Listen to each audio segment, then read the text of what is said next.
Bueno, regresamos, Francisco Martín Moreno, con esta conversación. México ante Dios es, como decíamos, uno de los libros que has escrito recientemente.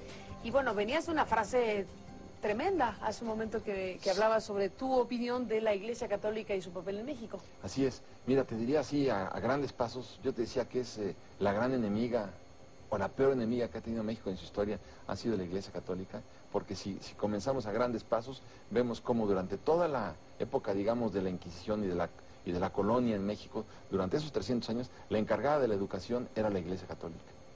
En 1821, cuando se da la independencia de México, 98% de los mexicanos no saben leer ni escribir. Este fue el primer gran resultado catastrófico de la Iglesia Católica, porque siendo la encargada de educar, no educó más que a las élites, a la gente adinerada, a los militares o a los políticos, pero a la masa del pueblo no la educó, 98%. Tampoco permitió que se abrieran las puertas de la migración para, como se hizo en Estados Unidos, quien quisiera llegar a los Estados Unidos pudiera llegar a trabajar con sus familias y a construir un nuevo país. Tuviera la religión que tuviera en Estados Unidos. Aquí en México se dijo, solamente pueden migrar a México las personas que sean católicas. Quien no sea católico no puede inmigrar. Entonces se cerraron también las puertas en inmigración. Después la Iglesia Católica se opone en 1810 a la independencia de México. Tan se opone que vemos cómo el sacrificio del padre Hidalgo, cómo le quitan la piel de las manos por haber tenido indebidamente los sacramentos en su poder, le quitan la piel de las manos, después lo fusilan y después lo decapitan y después cuelgan su cabeza en la alhóndiga de Granaditas. Durante 11 años queda colgada la cabeza de Hidalgo ahí. Entonces se oponen a la independencia, ellos se oponen a la independencia. Después, a grandes pasos, en 1836, derogan la Constitución de 1824. En 1836, derogan una Constitución y derrocan al gobierno de Valentín Gómez Farías. En 1858, derogan la Constitución de 1857 y convocan a la Guerra de Reforma, una guerra que dura 3 años. Me brinco un capítulo muy importante. En 1846 viene la guerra en contra de los Estados Unidos y la Iglesia Católica llega a un acuerdo con el ejército norteamericano, un acuerdo que decía, más o menos así: el ejército de los Estados Unidos se compromete a respetar el patrimonio y el culto católico, siempre y cuando la Iglesia Católica se comprometa a convencer a los feligreses mexicanos de que atentar en contra de la vida de un soldado norteamericano equivale a la comisión de un pecado mortal que tendrá como consecuencia la excomunión y pasar la eternidad en el infierno.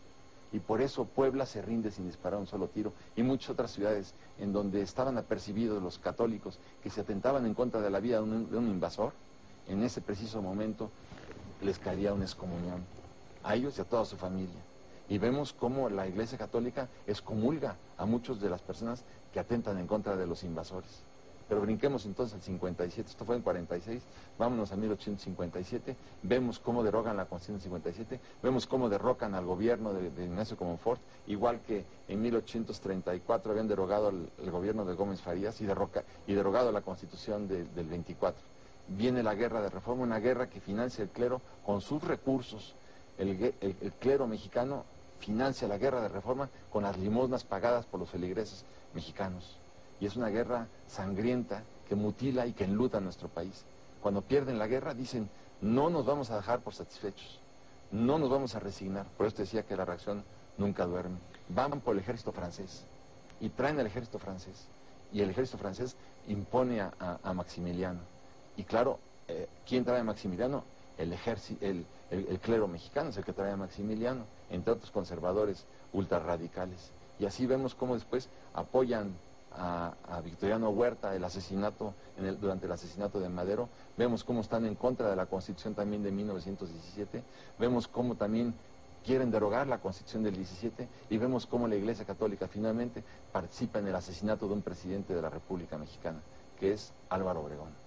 Entonces no solamente derogan constituciones, derrocan presidentes, sino también los asesinan. Déjame hacer una pausa y entramos en la parte final. Francisco Martín Moreno, aquí en CNN.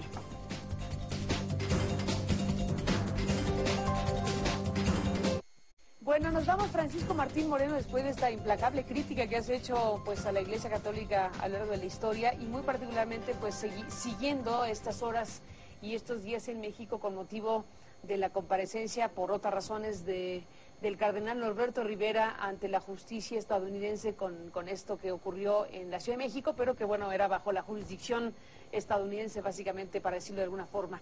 ¿Qué esperar, Francisco, como comentario final de este caso en particular? Yo lo que espero es que finalmente se haga justicia, ¿no? Es una palabra que los mexicanos hemos olvidado. La justicia es tan importante, que se haga justicia y que se sancione a quien se tenga que sancionar. Pues ahí está el tema y lo seguiremos muy de cerca, Francisco. Gracias por estar aquí esta noche para conversarlo en CNN. Estaremos en contacto contigo si me lo permites. Por lo pronto, gracias por estar aquí. Gracias a ti, Carmen. Gracias a usted que nos acompañó en esta charla con CNN. Pásela bien, lo espero mañana. Que descanse.